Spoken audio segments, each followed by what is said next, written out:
নমস্কাৰ আপোনালোকে চাবলৈ আৰম্ভ কৰিছে নিউজ নাও আৰু মই অনুপম বৰা। দেৰগাঁও পিছপৰাৰ ছগুৰি কছাৰী গাঁৱৰ দৰিদ্ৰ পৰিয়ালৰ ছাত্ৰী জেপলিন মেছে সৰ্বভাৰতীয় নেট পৰীক্ষাত উত্তীৰ্ণ হৈ ধুবুৰী মেডিকেল কলেজত MBBSত আসন পাবলৈ সক্ষম হয়। দেৰগাঁৱৰ পিছপৰা ছগুৰি কছাৰী গাঁৱৰ দৰিদ্ৰ পৰিয়ালৰ এগৰাকী মেধাৱী ছাত্ৰী জেপলিন মেছে সৰ্বভাৰতীয় নেট পৰীক্ষাত উত্তীৰ্ণ হৈ ধুবুৰী মেডিকেল কলেজত MBBSত আসন পাবলৈ সক্ষম হয়। পিতৃ-মাতৃৰ লগতে গাঁওবাসী ৰাইজলৈ গৌৰৱ কঢ়িয়াই আনিবলৈ সক্ষম হৈছে। নমস্কাৰ, মোৰ নাম শ্ৰীমতী জেপলিন মেছ। মই এই বৰ্ষ অৰ্থাৎ 2025 বৰ্ষত নীট এক্সাম কোৱালিফাই কৰিছোঁ আৰু তাৰ কাউন্সিলিং হিচাপে মই ধুবুৰী মেডিকেল কলেজত পঢ়িবলৈ স্থান লাভ কৰিছোঁ আৰু মই অনলাইন PWৰ পৰা কোচিং কৰিছিলোঁ 1 year। এইদৰে মই যথেষ্ট কষ্ট কৰি মই এই পৰ্যায়ত পাইছোঁহি আৰু মোৰ বিদ্যালয়ৰ আচাৰ্য ৰেডিয়েণ্ট জুনিয়ৰ কলেজৰ টিচাৰসকলে বহুত সহায় কৰিছে। তেওঁলোকৰ অনুপ্ৰেৰণা সাহস তাৰ ফলতে মই এই স্থানত উপনীত হ'বলৈ সক্ষম হৈছোঁ। মই ক্লাছ 10th শংকৰদেৱ শিশু নিকেতন দেৰগাঁও বিদ্যালয়ৰ পৰা ডিষ্টিংশ্যন সহ স্থান পাছ কৰিছোঁ আৰু মই ক্লাছ 12 ৰেডিয়েণ্ট জুনিয়ৰ কলেজৰ পৰা পাছ কৰিছোঁ। আমাৰ ঘৰত মই, মা, পাপা আৰু মোৰ ভণ্টি এজনী আছে। দেউতা বেটেৰী গাড়ী চলায়। কিমান আশাবাদী তুমি এতিয়া ডিব্ৰুগড়ৰ ধুবুৰী মেডিকেলত চিট পঢ়িব লাগিলে কি ক'বা?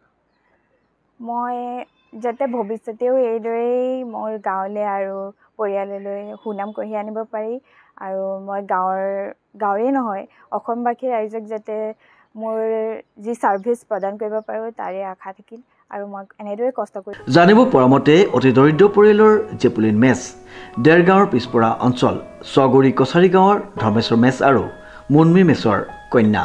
পিতৃ ধৰ্মেশ্বৰ মেছ পেছাত এগৰাকী ৰিক্সা চালক।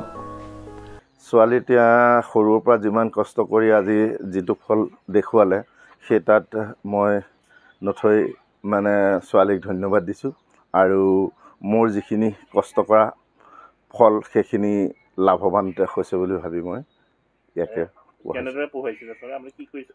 এতিয়া ধৰি লওক মই অংকুৰৰ পৰা শংকৰদেৱ শিশু নিকেতনত এখন চাইকেলতে দুইজনী ছোৱালীকে নি এই পৰ্যায় পোৱালোঁ।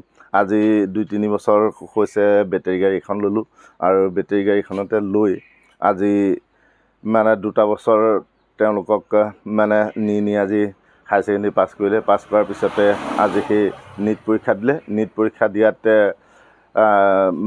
ধুবুৰীত ছিটটো পাইছে। গতিকে ছিটটো পোৱাৰ বাবে আমাৰ গোটেই পৰিয়ালটোৰে অঞ্চলটোৰ গৌৰৱ বুলি ভবা হৈছে। মেধাৱী ছাত্ৰী জেপলিনে ধুবুৰী মেডিকেল কলেজত MBBSত আসন পোৱাত উৎফুল্লিত হৈ পৰিছে সমগ্ৰ গাঁওবাসী ৰাইজ। দেৰগাঁও নগৰৰ সমীপৱৰ্তী পূব ব্ৰহ্মপুত্ৰ গাঁও পঞ্চায়তৰ গাঁওখনত আমি উপস্থিত হৈছোঁহি।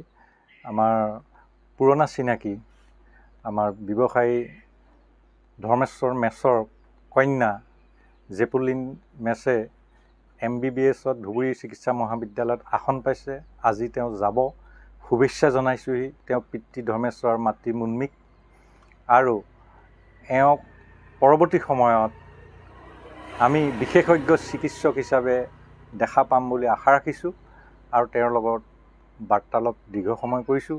এই পিছপৰা এটা অঞ্চল বানবিধ্বস্ত অঞ্চলৰ এৰিয়া বুলি ক'ব লাগিব আৰু সাধাৰণ কৃষিজীৱী লোক এই অঞ্চলত সাধাৰণ ব্যৱসায় কৰা লোক আৰু এই অঞ্চলৰ এওঁ গৌৰৱ, আমাৰ দেৰগাঁৱৰ গৌৰৱ। অভিনন্দন জনাইছোঁ। আমি নিউজ নাওৰ পৰিয়ালৰ তৰফৰ পৰা মেধাৱী ছাত্ৰীগৰাকীৰ উজ্জ্বল ভৱিষ্যত আৰু সুস্বাস্থ্য তথা দীৰ্ঘায়ু কামনা কৰি ভগৱানৰ ওচৰত প্ৰাৰ্থনা জনাইছোঁ। মোৰ খুব ভাল লাগিছে ছোৱালীজনী মেডিকেলত ছিট পোৱাৰ কাৰণে মই নথৈ সুখী হৈছোঁ। দেৰগাঁৱৰ পৰা নৱজ্যোতি ভৰালীৰ ৰিপৰ্ট নিউজ নাও।